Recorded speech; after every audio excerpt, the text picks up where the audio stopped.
Good morning, good afternoon and good evening प्यारे बच्चे, कैसे हैं आप सभी। आई होप आप सब बहुत बढ़िया होंगे। मैं बता दूं, मैं भी बहुत अच्छा हूँ।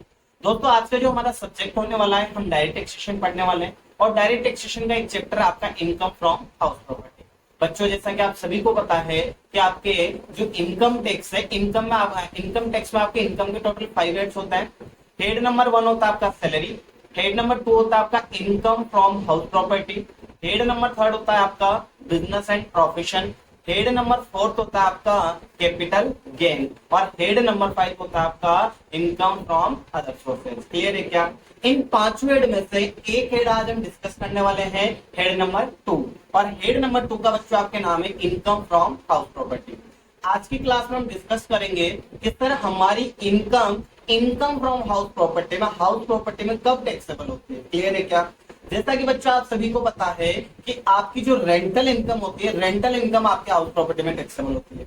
जैसे अपना कोई हाउस है, आपका जो हाउस होता है ना, हाउस से आपको दो तरीके की इनकम हो सकती है। या तो आप अपने हाउस को भाड़े पर चढ़ा दो, रेंट पर उठा दो। अगर आप अपने घर को भाड़े पर चढ़ा दे तो उससे आपको इनकम स्टार्ट हो जाती है, आपके मंथली रेंट आना स्टार्ट हो जाता है। दूसरे आपको जो हाउस से इनकम होती है वो होती है आपको किसकी? अब आप अपने हाउस को अगर सेल कर देते हो तो भी आपको इनकम हो जाती है। अगर आप अपने हाउस को सेल कर देते हो तो ये आपकी इनकम हाउस प्रॉपर्टी में नहीं आती है, ये इनकम चली जाती है आपकी हेड नंबर 4 कैपिटल गेन में। क्लियर है क्या? लेकिन आपने अपने घर को भाड़े पर दिया, भाड़े पर देने से आपके पास में मंथली को रेंटल इनकम आ रही है, एनुअली आपके पास में कोई रेंटल इनकम आ रही है, तो वो आपकी कहां पर टैक्सेबल होती है? इनकम फ्रॉम हाउस प्रॉपर्टी में। क्लियर है क्या? आ जाइए बच्चों, स्टार्ट करता है income from house property. Clear है क्या? आ जाइए, अपने चैप्टर का नाम इनकम फ्रॉम हाउस प्रॉपर्टी। सबसे पहले एक सेक्शन होती है बच्चों, सेक्शन 22। सेक्शन 22 चार्जिंग सेक्शन है आपके इनकम फ्रॉम हाउस प्रॉपर्टी। आज अपन लिखा सेक्शन 22। सेक्शन 22 क्या है? Charging section of house property. आपके हाउस प्रॉपर्टी की चार्जिंग सेक्शन कौन सी होती है? सेक्शन 22। क्लियर है क्या? इसके बाद सबसे पहले अपन ने लिखा रेंटल इनकम। क्या लिखा अपन ने? Rental income. आज ये पढ़ते हैं। अपन ने लिखा एनुअल वैल्यू या rental income of house property is taxable under the head house property if following two condition are satisfied. क्या बोला आपने? आपकी जो रेंटल इनकम है वो आपके हाउस प्रॉपर्टी के अंडर क्या होती है? टैक्सेबल होती है। लेकिन टैक्सेबल कब होगी? जब आपकी दो कंडीशन सेटिस्फाइड होती है। सर, तो दो कंडीशन कौन कौन सी है? तो बच्चों, आपकी कंडीशन नंबर 1 है, यदि कंडीशन नंबर 1 क्या है? बोला there should be house property. पहली कंडीशन है कि वो आपकी हाउस प्रॉपर्टी होनी चाहिए। कंडीशन नंबर 2 है assessee should be owner of such house property. क्या बोला? कि एक तो हाउस प्रॉपर्टी होनी चाहिए और दूसरा आपका जो असेसी है वो इस हाउस प्रॉपर्टी का क्या होना चाहिए? ऑनर होना चाहिए। क्लियर है क्या? आपने क्या पढ़ा? हमने पढ़ा कि सर हमारी जो रेंटल इनकम होती है, हमारी रेंटल इनकम हाउस प्रॉपर्टी में टैक्सेबल होती है। लेकिन आपकी रेंटल इनकम हाउस प्रॉपर्टी में टैक्सेबल होने के लिए आपने कहा कि आपकी दो कंडीशन सेटिस्फाइड होनी चाहिए। कंडीशन नंबर 1 क्या है? कि वो एक तो हाउस प्रॉपर्टी होनी चाहिए। और कंडीशन नंबर 2 क्या है? कंडीशन नंबर 2 है कि आपका जो असेसी है, असेसी उस हाउस प्रॉपर्टी का क्या होना चाहिए? ऑनर होना चाहिए। लेकिन सर असेसी किसको बोलते हैं? जो असेसी बोलते हैं आप जिसकी इनकम आप कैलकुलेट करते हो, जिसके ऊपर आप टैक्स कैलकुलेट कर रहे हो, जिसकी इनकम आप कैलकुलेट कर रहे हो, उसको क्या बोलते हैं? असेसी बोलते हैं। क्लियर है क्या? चले आगे। अब सर आप हमें बता दें हाउस प्रॉपर्टी किसे बोलेंगे? आपने कहा कि एक तो हाउस प्रॉपर्टी होनी चाहिए और दूसरे असेसी उसका ऑनर होना चाहिए। लेकिन सर आप हमें बताओ कि हम हाउस प्रॉपर्टी बोलेंगे किसे? तो हाउस प्रॉपर्टी किसे बोलेंगे? देखिए, तो अपन ने लिखा it means building and land appurtenant. Appurtenant का मतलब क्या होता है? अटैच। आपकी एक तो लैंड होनी चाहिए और लैंड के साथ में आपकी जो बिल्डिंग है वो दोनों अटैच होनी चाहिए। अगर ये दोनों अटैच होती है तो उसको क्या बोलेंगे? अपन हाउस प्रॉपर्टी बोलेंगे। क्लियर है क्या? आगे देखो, तो such a building commercial as well as residential building. ये बिल्डिंग आपकी कॉमर्शियल भी हो सकती है और रेजिडेंशियल बिल्डिंग भी हो सकती है। सर कॉमर्शियल बिल्डिंग कौन सी होती है और रेजिडेंशियल बिल्डिंग कौन सी होती है? बच्चों, कॉमर्शियल बिल्डिंग अपन उसको बोलते हैं जिस बिल्डिंग में हम बिजनेस करते हैं। आप अपनी कोई शॉप चला रहे हैं, आप अपना कोई बिजनेस चला रहे हैं, उसको क्या बोलते हैं? अपन कॉमर्शियल बिल्डिंग बोलते हैं। और रेजिडेंशियल बिल्डिंग अपन किसको बोलते हैं? जिस बिल्डिंग में आप खुद रह रहे हैं उसको क्या बोलते हैं? अपन रेजिडेंशियल बिल्डिंग। क्लियर है क्या? आगे देखिए, इसके बाद बच्चों अपन बात करते हैं टाइप्स ऑफ हाउस प्रॉपर्टी की। इसके बाद करें अपन टाइप्स ऑफ हाउस प्रॉपर्टी की। तो सर जो हमारी हाउस, सबसे पहले अपन ने सीखा कि हाउस प्रॉपर्टी अपन किसको बोलते हैं। फिर अपन आप सीख रहे हैं कि सर हाउस प्रॉपर्टी के टाइप्स कितने होते हैं। तो आपके हाउस प्रॉपर्टी के 2 टाइप्स होते हैं, एक होता है आपकी लेट आउट प्रॉपर्टी, एक होती है आपकी सेल्फ ऑक्यूपाइड प्रॉपर्टी। देखिए अपन ने लिखा एक होती है सर हमारी लेट आउट प्रॉपर्टी और एक होती है सर हमारी सेल्फ ऑक्यूपाइड प्रॉपर्टी। सर आप हमें ये बताएं कि हम लेट आउट प्रॉपर्टी किसे बोलेंगे और सेल्फ ऑक्यूपाइड प्रॉपर्टी किसे बोलेंगे। बच्चों आपका कोई घर है, आपका कोई हाउस है, इसको अगर आप भाड़े पर चढ़ा देते हो तो उसको बोलते हैं लेट आउट प्रॉपर्टी। क्या बोलेंगे इसको? Late out property. लेकिन आप अपने घर में अगर खुद रह रहे हैं, उसको आपने भाड़े पर नहीं दिया, आप खुद अपने रहने के लिए उसका यूज कर रहे हैं, तो उसको बोलते हैं फिर अपन सेल्फ ऑक्यूपाइड प्रॉपर्टी। अब आपकी जो लेट आउट प्रॉपर्टी होती है बच्चे ऑलवेज टैक्सेबल होती है। आपके हाउस प्रॉपर्टी का, आपके हाउस प्रॉपर्टी से आपके पास में जितना भी रेंट आ रहा है पूरा का पूरा हमेशा टैक्सेबल होगा, ऑलवेज टैक्सेबल होती है। क्लियर है क्या? आगे देखें आपकी जो सेल्फ ऑक्यूपाइड प्रॉपर्टी इसको टू टाइप्स में हमने डिवाइड किया है। एक तो sir self occupied property residence, भाई आपकी अगर कोई सेल्फ ऑक्यूपाइड प्रॉपर्टी है तो उसमें या तो आप खुद रहते होंगे या फिर आप उसमें अपना क्या करते होंगे, बिजनेस करते होंगे। इसलिए अपने टू टाइप्स किया, एक तो लिखा अपन सेल्फ ऑक्यूपाइड प्रॉपर्टी रेजिडेंस, एक लिखा अपन self occupied property business and profession. भाई अपनी प्रॉपर्टी में आप अपनी शॉप भी डाल लेते हैं, अपना बिजनेस भी डाल लेते हैं, तो उसको क्या बोलते हैं, बिजनेस एंड प्रोफेशन के पर्पज से। और एक होता है कि आप उसमें खुद रहते हैं, उसमें ना आपको बिजनेस वगैरह नहीं करते हैं, तो उसको क्या बोलते हैं अपन, रेजिडेंशियल पर्पज। क्लियर है क्या? अब आपका जो जिस जिस जिस हाउस में आप बिजनेस कर रहे हैं तो उसको आपको इग्नोर कर देना है हमेशा। अगर आप अपने घर में अपनी शॉप चला रहे हैं या अपना बिजनेस चला रहे हैं, उससे अगर आपको कोई इनकम हो रही है तो उसको आपको हमेशा क्या कर देना है, इग्नोर कर देना है। क्योंकि बच्चों आपकी जो बिजनेस एंड प्रोफेशन, आपकी जो ये हाउस से इनकम हो रही ना, ये आपकी ऑलरेडी बिजनेस एंड प्रोफेशन में टैक्सेबल हो जाएगी। इससे अपन ने क्या बोला, इसको आप क्या कर देंगे, इग्नोर। क्लियर है क्या? आगे देखें। लेकिन आपकी जो सेल्फ ऑक्यूपाइड प्रॉपर्टी जिसको आप रेजिडेंशियल पर्पज से यूज करते हैं, उसको फिर टू टाइप्स में बांटा अपन ने। एक तो लिखा अपन ने self occupied property two house और एक लिखा अपन ने रिमेनिंग सेल्फ ऑक्यूपाइड प्रॉपर्टी। अब सुन इसमें क्या बोला, जैसे मैं एक एग्जांपल लेता हूँ। मानो आपके पास में टोटल 10 घर, कितने घर है आपके पास, टोटल 10 हाउस है। ऐसे समझते हैं आपके पास टोटल 10 हाउस है। कितना हाउस है? 10 हाउस। अब इन 10 हाउस में से आप ऐसा नहीं कर सकते 10 के 10 मकान में आप रहते हैं, ऐसा कर सकते हैं या नहीं कर सकते हैं। इनकम टैक्स डिपार्टमेंट बोलता है कि आपके पास जो 10 घर है इनमें से कोई भी 2 घर आप एसओपी मान लो। कोई भी, जो आपके पास टोटल 10 घर है, 10 में से आप कोई भी 2 हाउस क्या मान लो, एसओपी मान लो, जिसमें मैं खुद रहता हूँ। बाकी जो 8 रिमेनिंग 8 हाउस है इनको आपको लेट आउट करना पड़ेगा।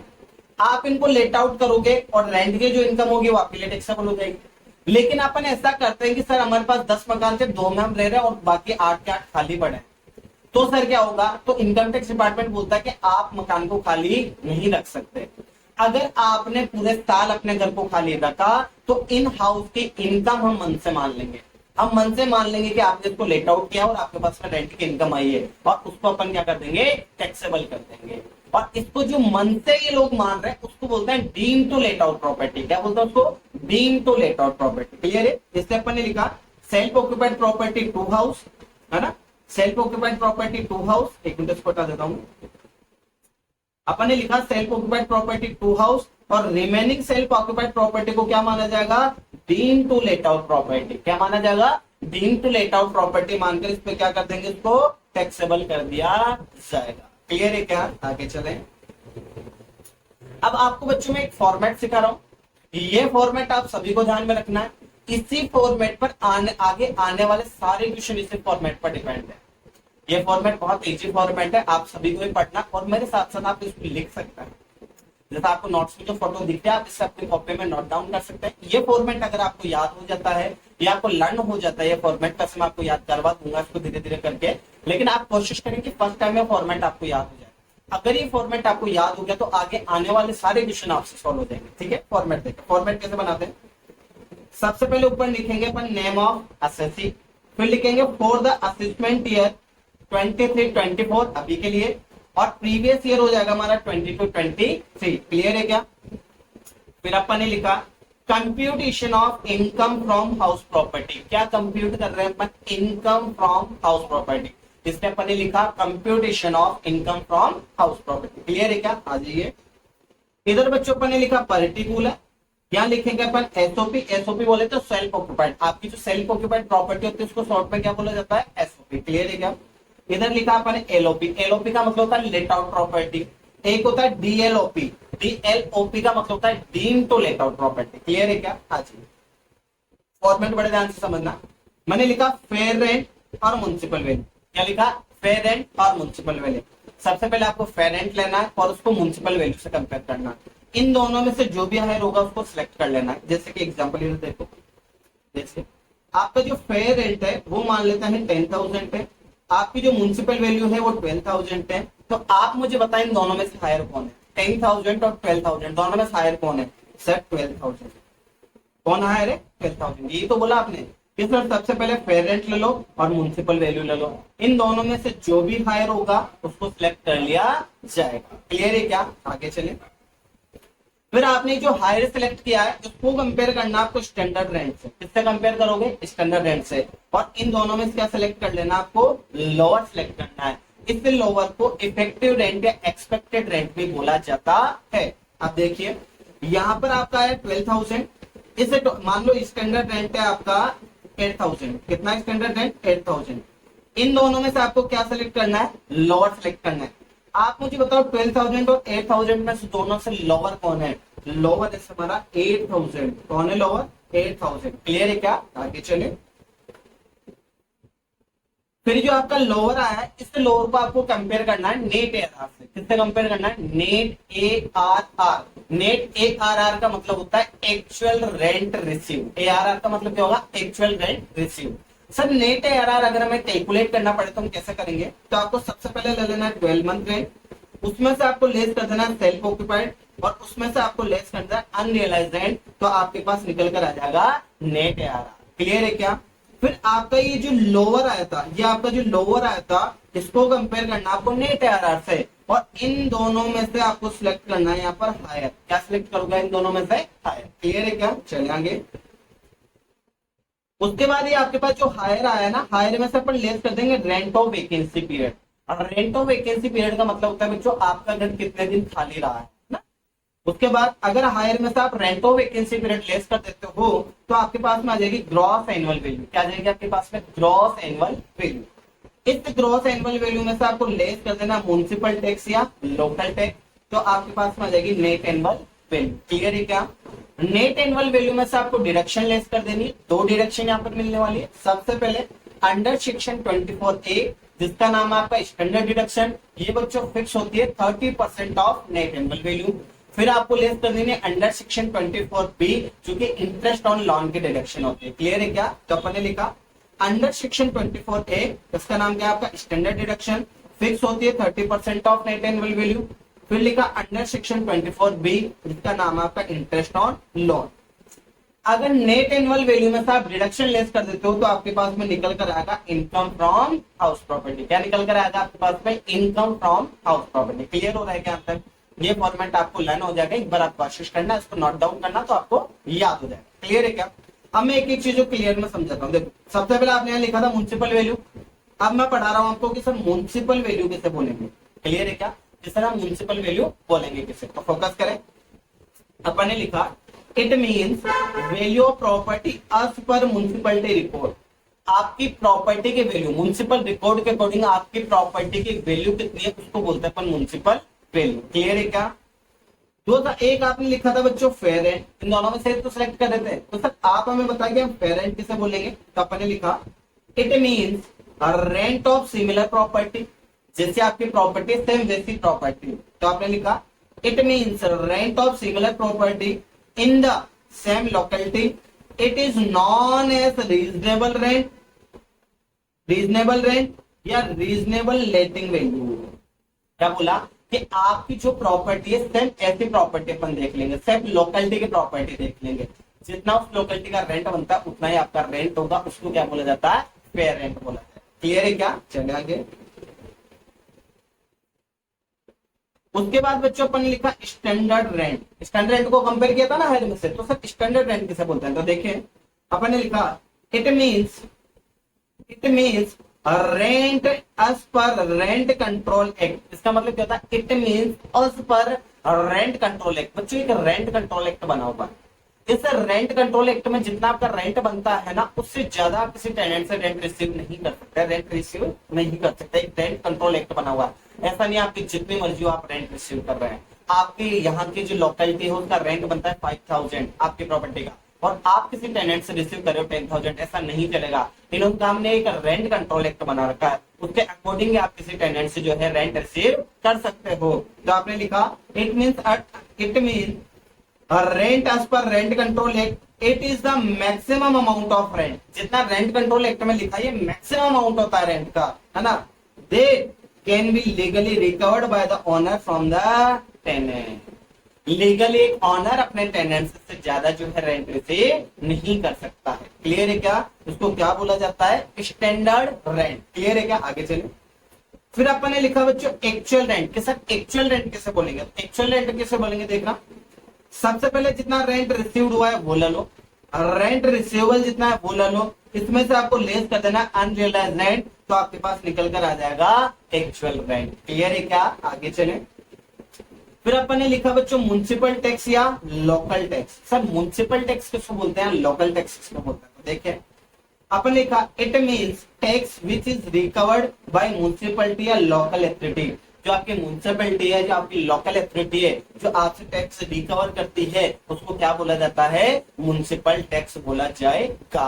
क्लियर है? जैसे जहां पर नगर निगम होती है वहां पर नगर निगम लेती है, जहां पर ग्राम पंचायत होती है वहां पर ग्राम पंचायत होती है, इसलिए अपने लोकल अथॉरिटी बोला। गाँव में आपकी ग्राम पंचायत होती है, जबकि आप जैसे अगर किसी सिटी में रहते हो तो वहां पर नगर निगम होती है, लेकिन आप अपने गांव साइड जाएंगे तो गांव में जो होती है वहां ग्राम पंचायत होती है। तो बोला आपकी ग्राम पंचायत का आपसे जो टैक्स रिसीव कर रहे हैं ना उसको क्या बोला जाता है? म्युनिसिपल टैक्स बोला जाता है। या आपका जो नगर निगम आपसे टैक्स ले रहा है उसी को क्या बोलते हैं? पर म्युनिसिपल टैक्स बोला जाएगा। क्लियर है क्या? चले आगे। अब एक कंडीशन है, म्युनिसिपल टैक्स कंडीशन है। अपन एक चीज पढ़ी कि सर हायर में से अपन क्या लेस करते थे? Rent of vacancy period. तो अपने पास क्या जाती थी? Gross annual value. क्या आती थी अपने पास? Gross annual value. मैंने लिख देता हूँ, अपने पास आ जाती है ग्रॉस एनुअल वैल्यू। इससे ग्रॉस एनुअल वैल्यू में से हम लेस करते हैं म्युनिसिपल टैक्स। क्या लेस करते थे? म्युनिसिपल टैक्स बोल दो या लोकल टैक्स बोल दो। क्या बोला बच्चों? आपकी जो ग्रॉस एनुअल वैल्यू होती है, ग्रॉस एनुअल वैल्यू में से अपन क्या लेस करते थे? म्युनिसिपल टैक्स या लोकल टैक्स। लेकिन बच्चों इसको इस म्युनिसिपल टैक्स को लेस करने के लिए 3 कंडीशन है। अगर ये तीनों कंडीशन सेटिस्फाइड होती है तो आप म्युनिसिपल टैक्स को लेस कर लेना। अगर तीनों में से एक भी कंडीशन सेटिस्फाइड नहीं होती तो आप म्युनिसिपल टैक्स को लेस नहीं कर सकते हो। क्लियर है क्या? तीनों कंडीशन क्या क्या मैं एक बार आपको बताता हूं। देखिए कंडीशन नंबर 1 है एक्चुअली पेड होना चाहिए, नॉट आउटस्टैंडिंग। भाई अगर आपको अपना म्युनिसिपल टैक्स लेस करना है ग्रॉस एनुअल वैल्यू में से तो एक्चुअली पेड होना चाहिए। अगर आपका म्युनिसिपल टैक्स आउटस्टैंडिंग है तो फिर आप उसको लेस नहीं कर सकते। Condition number 1। कंडीशन नंबर 2 है पेड बाय ओनर होना चाहिए, नॉट टेनेंट। भाई आपके जो म्युनिसिपल टैक्स की पेमेंट की वो ओनर ने पेमेंट की होनी चाहिए। अगर किसी टेनेंट ने आपके म्युनिसिपल टैक्स की पेमेंट कर दी तो फिर आप उसको जो है लेस नहीं कर सकते। क्लियर है क्या? आगे देखें। इसके बाद बोला इन द प्रीवियस ईयर। आपका जो प्रीवियस ईयर है, आपका जो म्युनिसिपल टैक्स है वो आपके प्रीवियस ईयर का होना चाहिए। अगर ये तीनों कंडीशन आपकी सेटिस्फाइड होती है, ये तीनों कंडीशन ऑल कंडीशन सेटिस्फाइड होती है तो आपका municipal tax gross annual value में से लेस हो जाएगा। अगर तीनों में से एक भी कंडीशन सेटिस्फाइड नहीं होती है तो फिर आपका म्युनिसिपल टैक्स लेस नहीं होगा। क्लियर है क्या? आगे चले। आगे बोला if municipal tax are given on percentage basis. अगर आपको जो म्युनिसिपल टैक्स है वो आपको परसेंटेज बेसिस पर गिवन हो तो क्या करना है? That it should be calculate on municipal value. क्या बोला कि अगर आपका कोई म्युनिसिपल टैक्स है और म्युनिसिपल टैक्स आपको परसेंटेज में गिवन है, परसेंटेज बेसिस पर गिवन है, जैसे 10%, 12%, 20%, तो इसको आपको हमेशा किस पर कैलकुलेट करना है? म्युनिसिपल वैल्यू पर कैलकुलेट करना है। क्लियर है? कैसे? जैसे आपको बताया कि आपको बोला कि सर आपका जो म्युनिसिपल टैक्स है ना, म्युनिसिपल टैक्स आपका 10% और कुछ भी नहीं बोला, तो आपको ये जो 10% कैलकुलेट करना है ना, ये 10% आपको कैलकुलेट करना है म्युनिसिपल वैल्यू का। म्युनिसिपल वैल्यू का आप 10% निकाल लेंगे। जैसे कि मान लेता है कि म्युनिसिपल वैल्यू 1 लाख, तो 1 लाख का 10% कितना हो जाएगा? 10,000। तो 10,000 आपका हो जाएगा म्युनिसिपल टैक्स। क्लियर है क्या? आगे देखिए आप। इसके बाद बच्चों अपन बात करते हैं इंटरेस्ट ऑन लोन। और इंटरेस्ट ऑन लोन अपन ने पढ़ा था डिडक्शन में। 2 डिडक्शन अपन ने पढ़ी थी। डिडक्शन नंबर 1 थी आपके अंडर सेक्शन 24A, जिसका नाम था आपका स्टैंडर्ड डिडक्शन। ये फिक्स होती है sir 30% of net annual value. और दूसरी डिडक्शन पढ़ी थी अपन ने इंटरेस्ट ऑन लोन की। इंटरेस्ट ऑन लोन की डिडक्शन आपको क्या मिलती है कि मानो कि जिस हाउस प्रॉपर्टी को आपने लेट आउट किया है, जिस हाउस प्रॉपर्टी से आपके पास रेंट आ रहा है, वो रेंट आपके लिए टैक्सेबल होगा। लेकिन इस रेंट में से अगर आपने कोई लोन ले रखा है, जैसे जिस घर से रेंट आ रहा है ना, उस घर को बनाने के लिए आपने मानो किसी से लोन लिया है, तो ये जो लोन आपने लिया है ना, इस पे जो इंटरेस्ट जाएगा, इस घर को बनाने के लिए आपने क्या लिया, एक लोन लिया है, तो लोन का मंथली आपकी क्या जाता है, इंटरेस्ट जाता है, तो इस इंटरेस्ट के हम आपको डिडक्शन दे देंगे। लेकिन इसकी कंडीशन है कि ये कंडीशन अगर सेटिस्फाइड होती है तो आपको इंटरेस्ट की डिडक्शन मिल जाएगी, और अगर ये कंडीशन सेटिस्फाइड नहीं होती है तो फिर आपको इंटरेस्ट की डिडक्शन नहीं मिलेगी। कौन कौन सी कंडीशन है, आ जाइए देख लेते हैं। कंडीशन नंबर 1 देखो, बोला interest on loan allowed, interest on loan हम आपको अलाउड कर देंगे एज डिडक्शन, डिडक्शन के लिए इंटरेस्ट ऑन लोन अलाउ हो जाएगा इफ, यदि if loan taken for the purpose of house property, आपने जो लोन लिया है उसका पर्पज आपका हाउस प्रॉपर्टी होना चाहिए। सर हाउस प्रॉपर्टी पर्पज कैसे, जैसे कि आपने हाउस प्रॉपर्टी परचेज करने के लिए लोन लिया हो, आपने हाउस प्रॉपर्टी का कंस्ट्रक्शन कराने के लिए लोन लिया हो, आपने अपनी हाउस प्रॉपर्टी को रिपेयर कराने के लिए लोन लिया हो, आपने अपने हाउस प्रॉपर्टी का रिनोवेशन कराने के लिए लोन लिया हो, यानी कि आपको इंटरेस्ट की डिडक्शन मिल जाएगी। लेकिन कंडीशन क्या है कि सबसे पहले आपने लोन का जो पर्पस था वो हाउस प्रॉपर्टी होना चाहिए। इट मीन आप अपने हाउस प्रॉपर्टी का कंस्ट्रक्शन कराने के लिए अगर लोन लिए हो तो आपको इंटरेस्ट की डिडक्शन मिल जाएगी। अगर आपने लोन अपने घर को रिपेयर, अपनी हाउस प्रॉपर्टी को रिपेयर कराने के लिए अगर आपने लोन लिया है तो भी आपको डिडक्शन मिल जाएगी। आपने जो लोन लिया है वो अपनी हाउस प्रॉपर्टी परचेज करने के लिए लिया है तो भी आपको लोन इंटरेस्ट की डिडक्शन मिल जाएगी। आपने जो लोन लिया है वो अपनी हाउस प्रॉपर्टी को रिपेयर कराने के लिए, रिनोवेशन कराने के लिए, कंस्ट्रक्शन कराने के लिए, परचेज करने के लिए लोन लिया है, तो आपको जो इंटरेस्ट जा रहा है उस लोन को, उसकी डिडक्शन अलाउ हो जाएगी। क्लियर है क्या, आगे देखें। कंडीशन नंबर 2 देखिए क्या बोल रहा है। कंडीशन नंबर 2, लोन में be taken from bank, loan आपको लेना कहां से, लोन में be taken from bank, financial institution, friends, family etcetera. आपने चाहे लोन बैंक से लिया है तो भी आपको इंटरेस्ट की डिडक्शन मिल जाएगी, लोन अगर आपने किसी फाइनेंशियल इंस्टीट्यूशन से लिया है तो भी आपको इंटरेस्ट की डिडक्शन मिल जाएगी, लोन अगर आपने अपने किसी फ्रेंड से लिया है तो भी आपको इंटरेस्ट की डिडक्शन मिल जाएगी, लोन अगर आपने अपने किसी फैमिली मेंबर से लिया है तो भी आपको इंटरेस्ट की डिडक्शन मिल जाएगी। क्लियर है क्या, आगे देखें। Next, interest is allowed on due basis. बोले साहब जो इंटरेस्ट है ना वो आपका ड्यू बेसिस पर अलाउ हो जाएगा। ड्यू बेसिस का मतलब क्या है, अगर आपने इंटरेस्ट की पेमेंट नहीं भी किया ना तो भी अलाउ हो जाएगा। जबकि म्युनिसिपल टैक्स में बच्चों भी अपन अभी पढ़कर आए हैं कि म्युनिसिपल टैक्स अगर एक्चुअली पेड होगा ना तो आपको अलाउ हो जाएगा। अगर आपने आउटस्टैंडिंग होता है म्युनिसिपल टैक्स तो फिर उस पर आपको अलाउ नहीं होता है। लेकिन इंटरेस्ट ऑन लोन के लिए इन्होंने क्या कहा, चाहे आपने पेड कर दिया हो चाहे आपका आउटस्टैंडिंग हो, आपको डिडक्शन अलाउ हो जाएगी। तो दिखा आपने, interest is allowed on due basis, paid allowed हो जाएगा, आउटस्टैंडिंग अलाउड हो जाएगा, दोनों अलाउ हो जाएंगे, चाहे आपने पेड किया हो चाहे नहीं किया हो। नेक्स्ट कंडीशन देखो, interest on interest, penalty interest जिसको बोलते हैं, interest on interest, penalty interest is not allowed as deduction. Sir penalty interest का मतलब समझते हैं आप, पेनल्टी इंटरेस्ट का मतलब ये होता है कि जैसे आपने एक लोन लिया है, अब इस लोन की मंथली आपके पास में रेगुलर ईएमआई आती है, आप अगर ईएमआई की पेमेंट नहीं करते हो तो आपकी किस्त, जिससे अपन बोलते हैं ना किस्त बाउंस हो जाना, आपकी किस्त अगर बाउंस हो जाती है तो फिर उसके ऊपर आपकी पेनल्टी लग जाती है। पेनल्टी लगने का मतलब क्या होता है, जैसे कि मान लो उस लोन पे पहले आपकी जो इंटरेस्ट जा रहा था वो इंटरेस्ट जा रहा था आपका 10,000, कितना जा रहा था 10,000, अब ये 10,000 पेनल्टी लड़कर हो गया आपका 12,000। आपने ईएमआई की पेमेंट नहीं की तो आपके ऊपर क्या लग गई, पेनल्टी लग गई। तो पहला आपका इंटरेस्ट कितना जा रहा था 10,000, अब कितना जाएगा 12,000। तो उसने बोला कि जो 2,000 इंक्रीज हुए ना आपके, इससे 2,000 के आपको कोई डिडक्शन नहीं मिलेगी। क्लियर हो रहा है क्या, तो ये जो 10,000 इसके आपको डिडक्शन मिल जाएगा, में कोई प्रॉब्लम नहीं है। लेकिन ये जो 2,000 एक्स्ट्रा इसके हम आपको डिडक्शन अलाउ नहीं करेंगे, क्योंकि आपको जो पेनल्टी लगी है वो आपकी मिस्टेक की वजह से लगी है। आपके अकाउंट में अगर सफिशिएंट बैलेंस होता तो आपको पेनल्टी नहीं लगती। क्लियर है क्या, चले आगे, आ जाइए आगे चलते हैं। आगे आपने लिखा, if any fresh loan is taken for repayment of earlier loan was taken for the purpose of house property, then interest of fresh loan shall be allowed as deduction। Sir समझ नहीं आया क्या, सुन कहानी सुनते हैं तो समझ में आएगा, बहुत अच्छे से समझ में आएगा। एक मिनट मैं इसको हटाता हूँ और आपको वापस, मानो बच्चों आपने एक लोन लिया, आपने क्या लोन लिया है, एक लोन लिया लोन, और लोन लिया आपने बीओबी से, बैंक ऑफ बड़ौदा से आपने मानो 10 लाख का लोन लिया। कितने लाख का लोन लिया आपने, 10 लाख का एक लोन ले लिया आपने बैंक ऑफ बड़ौदा से, और लोन आपने क्यों लिया है? अपने घर का कंस्ट्रक्शन कराने के लिए आपने बैंक ऑफ बड़ौदा से कितने का लोन लिया? 10 लाख का। और इसकी जो रेट ऑफ इंटरेस्ट है वो है 10%। रेट ऑफ इंटरेस्ट कितने इसकी? 10%। क्लियर है? आपने लोन ले लिया, आपकी मंथली ईएमआई जाना स्टार्ट हो गई। अब एक दिन आप यूं घूम रहे थे, आपका एक फ्रेंड आपको मिला, और आपके जो फ्रेंड आपको मिला है ना, ये फ्रेंड मानो एसबीआई बैंक में मैनेजर है। कौन सा बैंक में मैनेजर है? एसबीआई बैंक में। क्या मैनेजर है? SBI bank. आप दोनों चाय कॉफी पी रहे थे, आपने अपने फ्रेंड को बताया कि यार मैंने अभी अभी अपने घर का कंस्ट्रक्शन कराने के लिए एक लोन लिया है। उसने पूछा, बोले लोन कहाँ से लिया? आपने बताया मैंने बीओबी से लोन लिया है, बैंक ऑफ बड़ौदा से। बोले कितने का लिया? बोले 10 लाख का। आपने क्या बताया कि मैंने 10 लाख रुपए का लोन लिया है। आपके फ्रेंड ने आपसे पूछा रेट ऑफ इंटरेस्ट क्या थी? आपने बताया कि उसके 10% रेट ऑफ इंटरेस्ट आई। आपके फ्रेंड ने बताया आपको क्या?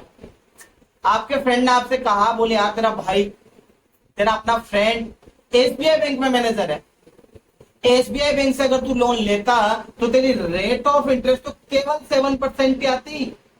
तूने बीओबी से लोन लिया और वहां तेरी रेट ऑफ इंटरेस्ट कितनी आती है? 10%। और मैं खुद एसबीआई बैंक में था, तेरा रेट ऑफ इंटरेस्ट में 7% पे तेरे को मैं लोन दिला देता। तूने गलत ले लिया। आपने अपने फ्रेंड की परीक्षा लेने के लिए, आपने फ्रेंड्स को देखने के लिए आपने कहा, बोले ठीक है कोई बात नहीं, वापस दिला दे। बोले तुम तो ले लिया। बोले मैं उसकी रीपेमेंट कर दूंगा। तू मुझे जो एसबीआई बैंक से लोन दिलाएगा ना, उसके मैं रीपेमेंट कर दूंगा। और आपने एसबीआई बैंक से 10 लाख का लोन और ले लिया। कितने का लोन ले लिया आपने? 10 लाख का लोन और ले लिया 7% इंटरेस्ट पर। ये लोन आपने क्यों लिया है? पुराने लोन के पेमेंट करने के लिए। तो अब क्वेश्चन ये आता है कि सर हमने जो एक फ्रेश लोन लिया है, ये वाला जो 10 लाख का लोन लिया आपने, एक फ्रेश लोन ले लिया, इस फ्रेश लोन पे जो इंटरेस्ट जाएगा, क्या उसकी डिडक्शन हमें होगी या नहीं होगी? बच्चों जवाब है होगी।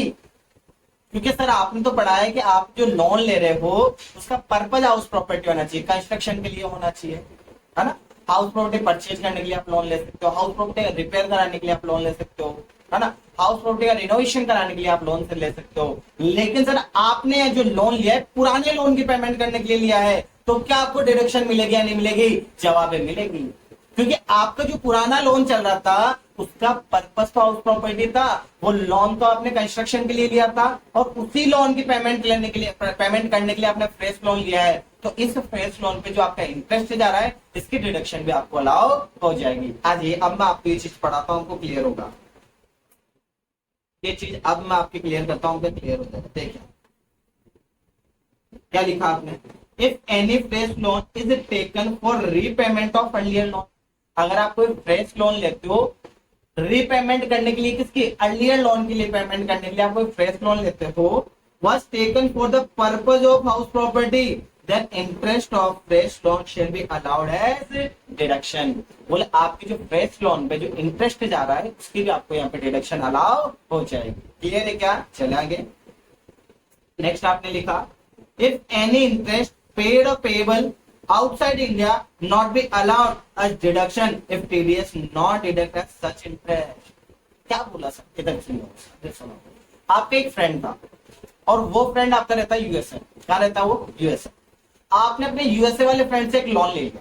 क्या ले लिया आपने? एक लोन ले लिया। और मान लेते हैं ये लो जो लोन लिया आपने अपने फ्रेंड से, ये लोन ले लिया आपने 2 लाख का। कितने का लिया आपने? 2 लाख रुपए का आपने अपने एक फ्रेंड से लोन ले लिया, और आपका ही फ्रेंड का रहता है यूएसए में। अब आपको उसको मंथली इंटरेस्ट पे करना पड़ेगा। ये जो 2 लाख रुपए आपने अपने फ्रेंड से लिया, आप उसको मंथली क्या पे करोगे? इंटरेस्ट पे करोगे। आप जो इसको ये इंटरेस्ट पे कर रहे हो, आप इसको जो इंटरेस्ट पे कर रहे हो, सर क्वेश्चन ये आता है कि जो आउटसाइड इंडिया में इंटरेस्ट पे कर रहे हैं, क्या इसके में डिडक्शन मिलेगी या नहीं मिलेगी? बच्चों इसकी अगर आपको डिडक्शन चाहिए तो आपको क्या करना है, आप जो आउटसाइड इंडिया इंटरेस्ट की पेमेंट कर रहे हैं ना, ये इंटरेस्ट की पेमेंट आप आउटसाइड इंडिया कर रहे हैं, तो इस इंटरेस्ट में से आपको टीडीएस लेस करना है। क्या लेस कर देना आपको? टीडीएस। अगर टीडीएस लेस करके टीडीएस काट कर अगर आप आउटसाइड इंडिया पेमेंट करते हो तो आपको डिडक्शन मिल जाएगी। और अगर आपने टीडीएस की पेमेंट नहीं की, आपने टीडीएस नहीं काटा, तो फिर आपको डिडक्शन नहीं मिलेगी। क्लियर है क्या? आज ये देखते हैं। देखो क्या लिखा था आपने, पढ़ो पढ़ो पढ़ो। इफ एनी इंटरेस्ट पेड और पेएबल आउटसाइड इंडिया, अगर आपको इंटरेस्ट पे करते हो outside India, not be allowed, या अलाउड नहीं होगा as deduction if not deduct. अगर आपने डिडक्शन टीडीएस को डिडक्ट नहीं किया तो आपको डिडक्शन नॉट अलाउड नहीं होगी। अगर आपने टीडीएस काट कर पेमेंट किया है तो अलाउ हो जाएगा, अगर आपने टीडीएस काट कर पेमेंट नहीं किया है तो फिर आपको डिडक्शन अलाउ नहीं होगी। क्लियर है क्या? चलिए आगे। अब बच्चों आपकी जो हाउस प्रॉपर्टी है ना, सॉरी आपका जो 24B है, 24B पे एक लिमिट लगती है। क्या लगती है? लिमिट लगती है। कैसे इधर जाओ, अपन ने लिखा लिमिट। आपकी जो लेट आउट प्रॉपर्टी है, deem to let out property होती है। आपकी लेट आउट प्रॉपर्टी है, deem to let out property होती है, इस पर कोई लिमिट नहीं है। जितना इंटरेस्ट बनता है पूरा अलाउ हो जाएगा, चाहे 1 लाख हो, 2 लाख हो, 5 लाख हो, कितना भी हो, जितना इंटरेस्ट बनता है पूरा अलाउ हो जाएगा। इस पर कोई लिमिट नहीं है। फुल इंटरेस्ट इज अलाउड, चाहे कितना भी इंटरेस्ट बने पूरा अलाउ हो जाएगा। लेकिन जो आपकी एसओपी है, सेल्फ ऑक्यूपाइड प्रॉपर्टी है, अप टू 2 हाउस वाली, जिसमें आप खुद रहते हैं, अप टू 2 हाउस वाली यानी कि जिसमें आप खुद रहते हैं, उस पर बाउंडेशन लगी है। उस पर बाउंडेशन ये है कि आप इसमें मैक्सिमम 30,000 लिख सकते हैं। कितना लिख सकते हैं? 30,000। ये लिखा आपने, नॉर्मल केस 30,000 मैक्सिमम लिमिट, यानी कि 30,000 से ज्यादा आप इसमें नहीं लिख सकते। लेकिन बच्चों 30,000 की लिमिट कट कर हो जाती है 2 लाख रुपए। ये जो 30,000 की लिमिट है ना, बढ़कर कितनी हो जाएगी आपकी? 2 लाख रुपए हो जाएगी, अगर 3 कंडीशन सेटिस्फाइड होती है तो। कितने कंडीशन? 3 कंडीशन अगर सेटिस्फाइड होती है तो आपकी जो 30,000 की लिमिट है ये इंक्रीज होकर कितनी हो जाएगी? 2 लाख हो जाएगी। क्लियर है क्या? देखिए स्पेशल केस बोलते हैं, जैसे अपन ने लिखा कंडीशन, 3 कंडीशन बताई, तीनों अगर सेटिस्फाइड हुई तो लिमिट कितनी चली जाएगी? 2 लाख। कंडीशन कौन कौन से? First, loan is taken on और आफ्टर 1/4/99, 1/4/99। आपने जो लोन लिया ऑन और आफ्टर, ऑन और आफ्टर 1/4/99 होना चाहिए, फर्स्ट कंडीशन। दूसरी, loan taken for purpose construction of house property, कि आपने जो लोन लिया है वो अपने हाउस प्रॉपर्टी का कंस्ट्रक्शन कराने के लिए लिया हो। और अगर आपने लोन, इधर पढ़ लो एक बार, if loan taken for construction then construction was complete within 5 years from the end of the year which loan was taken. समझाते हैं क्या बोला? 3 कंडीशन। कंडीशन नंबर 1 कि आपने जो लोन लिया 1/4/99 में, ऑन और आफ्टर 1/4/99 होना चाहिए। दूसरा, आपने जो लोन लिया है वो उसका पर्पज जो है आपके हाउस प्रॉपर्टी का कंस्ट्रक्शन कराने के लिए लोन लिया हो। और जो आपने कंस्ट्रक्शन कराने के लिए लोन लिया है तो आपका जो कंस्ट्रक्शन है वो 5 साल में कंप्लीट हो जाना चाहिए। अगर आपने अपने घर का कंस्ट्रक्शन 5 साल में कंप्लीट हो गया तो आपको डिडक्शन, आपकी जो लिमिट है वो बढ़ जाएगी, 30,000 से बढ़कर कितनी हो जाएगी? 2 लाख हो जाएगी। ये देखो 2 लाख लिमिट हो जाएगी, मैक्सिमम लिमिट बोल। क्लियर है क्या? चलो, एक होता है बच्चों प्री कंस्ट्रक्शन इंटरेस्ट। क्या बोलता है? Pre construction interest. Sir pre construction interest किसे बोलते हैं? देखा, it means interest paid before the year in which construction was complete. It is allowed in 5 equal installment from the year which construction was complete. Sir पहले तो आप ये बताएंगे, इनको छोड़े, आप हमें एक चीज बताएंगे सर, प्री कंस्ट्रक्शन इंटरेस्ट बोलेंगे किसे? तो बच्चों प्री कंस्ट्रक्शन इंटरेस्ट का मतलब होता है कि आपका जिस दिन कंस्ट्रक्शन कंप्लीट हुआ, कंस्ट्रक्शन कंप्लीट होने से पहले वाली जो डेट है या पहले वाले जो दिन है उनको बोलते हैं प्री कंस्ट्रक्शन इंटरेस्ट। क्लियर है क्या? अब आपका जो प्री कंस्ट्रक्शन इंटरेस्ट बनता है ना, इसको बोला 5 इक्वल इंस्टॉलमेंट में डिवाइड कर दो आप, जितना बनता है। जैसे आपका 1 लाख प्री कंस्ट्रक्शन इंटरेस्ट बनता है तो उसको 5 इक्वल इंस्टॉलमेंट बांट दो, 20,000 और वो आपको अलाउ हो जाएगा। क्लियर है क्या? चल, एक टॉपिक आपका अदर एक्सपेंस। क्या था ये? Other expense. अदर एक्सपेंस में आपके कौन कौन आते हैं? सबसे पहले आपका रिपेयर एंड मेंटेनेंस, दूसरा आपका सोसाइटी चार्जेस, थर्ड है आपका water and electricity charges, third है आपका पार्किंग चार्जेस, फोर्थ है आपका लिफ्ट चार्जेस और नेक्स्ट आपका इंश्योरेंस चार्जेस। क्लियर है क्या? ये बोला इन सबको हम आपको अलग अलग लेस नहीं करने देंगे। ये जितने भी अदर एक्सपेंस इसको हम आपको लेस करने नहीं देंगे, क्योंकि इसके लिए हम आपको डिडक्शन दे चुके हैं पहले। स्टैंडर्ड डिडक्शन 24A में अपने को एक स्टैंडर्ड डिडक्शन मिली थी और ऑफिस थी 30% ऑफ नेट एनुअल वैल्यू। बोलिए जो 30% हमने आपको दिया ना, ये सब अदर एक्सपेंस के लिए दिया है। इसके लिए दिया है ये अदर एक्सपेंस के लिए, आप इनको अलग अलग लेस नहीं कर सकते। तो आपने लिखा इधर देखो, इन सबके आगे एरो लगाई, क्या लिखेंगे? Not allowed. ये अलाउ नहीं होंगे बिकॉज, क्योंकि 30% standard deduction net annual value is allowed. आपको 30% हम पहले अलाउ कर चुके हैं, इनको आप अलग अलग जो है लेस नहीं कर सकते। क्लियर है क्या? चले आगे। एक होता है बच्चों अनरियलाइज रेंट। एक क्या होता है? Unrealise rent. ऐसा रेंट जो आपको रिसीव नहीं हुआ है उसको क्या बोलते हैं अपन? Unrealise rent. जैसे कि देखा, rent which is not recovered bye honour. ऐसा रेंट जो ऑनर ने रिकवर्ड नहीं किया फ्रॉम द टेनेंट। किससे नहीं किया? टेनेंट से। It is like bed date. इसको क्या बोल सकता है? Bed date of patent of rent it is deductible if four condition या फोर रूल आर सेटिस्फाइड। बोला आपका कोई टेनेंट था, आपके घर में कोई टेनेंट रहता था, उसने आपके पेमेंट नहीं दी, आपका किराया चढ़ता गया चढ़ गया, एक महीना कंप्लीट हुआ, आपने कहा भाई साहब रेंट, बोला अगले महीने देंगे, अगला महीना कंप्लीट हुआ, आपने कहा भाई साहब रेंट, बोला और अगले महीने देंगे, ऐसे करके 3-4 महीने का रेंट इकट्ठा हो गया और वो रेंट वेंट दिया नहीं, एक दिन रात को कमरा खाली करके चला गया। तो बोले तो आपने जाकर कहा, बोले मुझे रेंट रिसीव नहीं हुआ, मुझे इनकम नहीं हुई, मैं टैक्स कैसे दूं? बोले इसको अगर आपके हम 4 कंडीशन बताएंगे, अगर ये चारों कंडीशन सेटिस्फाइड होती है तो हम आपको मान लेंगे कि आपका सच में अनरियलाइज रेंट हुआ है। अनरियलाइज रेंट हुआ है मतलब कि आपको रेंट रिसीव नहीं हुआ है। 4 कंडीशन कौन कौन सी? कंडीशन नंबर 1 सुना, कंडीशन नंबर 1 है टेनेंसी शुड बी बोनाफाइड। आपकी जो टेनेंसी वो क्या होनी चाहिए? बोनाफाइड होनी चाहिए। सर बोनाफाइड टेनेंसी किसको बोलते हैं? बोनाफाइड टेनेंसी का मतलब होता है बच्चों जो आपका जो टेनेंट है और जो ओनर है, इन दोनों के बीच में एक एग्रीमेंट हुआ हो, इन दोनों के बीच में एक एग्रीमेंट हुआ हो कि इस टेनेंट को मैं अपने घर में रख रहा हूँ, इतनी डेट से रखना चाहता हूँ। क्लियर है क्या? दूसरा, tenant should have vacant house property. बोले जिसके लिए आप बोले हो कि अनरियलाइज्ड रेंट है, इस टेनेंट ने मेरा पैसा नहीं दिया, वो टेनेंट आपके घर में नहीं रहना चाहिए, उसने आपका घर खाली कर दिया होना चाहिए। लिखा ना आपने? Tenant should have vacant house property. आपका जो टेनेंट है वो हाउस प्रॉपर्टी को वेकेंट कर देना चाहिए। क्लियर है क्या? आगे देखें, नेक्स्ट आपने लिखा such tenant should not occupy and other house property of same assessee. ऐसा नहीं है कि आपने अपने एक घर से तो उसको भगा दिया, बोले तू यहां से भगा दे और मैंने दूसरे घर में जाकर रह ले, ऐसा नहीं चलेगा। अगर आपके मकान से अगर टेनेंट ने मकान खाली कर दिया तो आपके किसी दूसरे मकान में वो नहीं रहना चाहिए। क्लियर है क्या? Next condition, reasonable step should have been taken for the recover of unrealised rent. कि आपने कुछ रीजनेबल स्टेप उठाए हो अपने रेंट को रिकवर करने के लिए। अगर आपने कोई रीजनेबल स्टेप्स उठाए हैं तो 4 कंडीशन हो गई। ये चारों कंडीशन अगर सेटिस्फाइड होती है, क्या बोला? ये चारों कंडीशन अगर आपके सेटिस्फाइड होती है तो हम मान लेंगे एक्चुअल में कि आपका रेंट अनरियलाइज्ड रेंट है और उसको आप जो है लेस कर दो। क्लियर है क्या? चले आगे। एक होता है बच्चों आपका actual rent. Sir actual rent किसको बोलते हैं?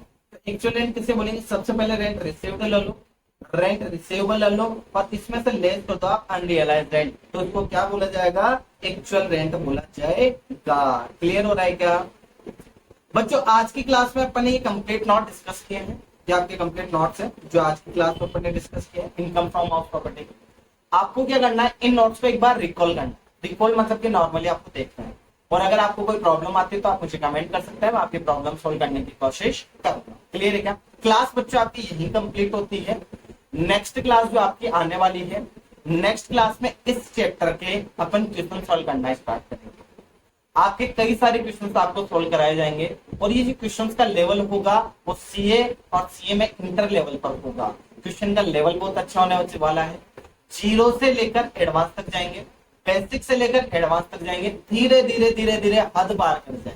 क्लियर हो रहा है क्या? तो नेक्स्ट क्लास में क्या मिलने वाला आपको? क्वेश्चन सोल्व करने वाले अपन, प्रैक्टिकल क्वेश्चन डिस्कस करने वाले हैं। इस क्लास में जो नोट्स अपन ने कंप्लीट कर लिए उनको आप एक बार पढ़कर आए, इनको एक बार आप पढ़े। नेक्स्ट क्लास अब देखें तो ये आपके कंप्लीट होने चाहिए नोट और उसके बाद मैं आपको कल इस पर क्वेश्चन सोल्व कराऊंगा। आपकी जो नेक्स्ट क्लास आएगी उसमें अपन क्वेश्चन सोल्व करेंगे।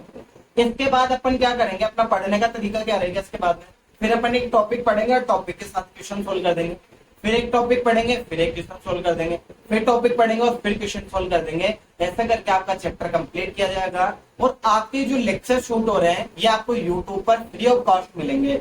ये बच्चों फ्री ऑफ कॉस्ट एक लिमिटेड टाइम के लिए होंगे, तो जिन भी बच्चों को अपना कोर्स कंप्लीट करना है वो जाकर अपने वीडियो देख सकते हैं। हमारे चैनल पर बच्चों कॉस्ट अकाउंटिंग की क्लासेस भी अपलोड हो रही हैं, आपकी जो है टैक्सेशन की क्लासेस भी अपलोड हो रही है, फाइनेंशियल अकाउंटिंग की क्लासेस पे अपलोड हो रही है। All classes free of cost होने वाली है। जिनका भी टारगेट सीएम इंटर क्वालिफाई करना है इस बार वो जाकर क्लासेस देखिए। तो आज के लिए इतना है, बाकी चीजें और बाकी क्लासेस पढ़ते हैं, बाकी क्लासेस या बाकी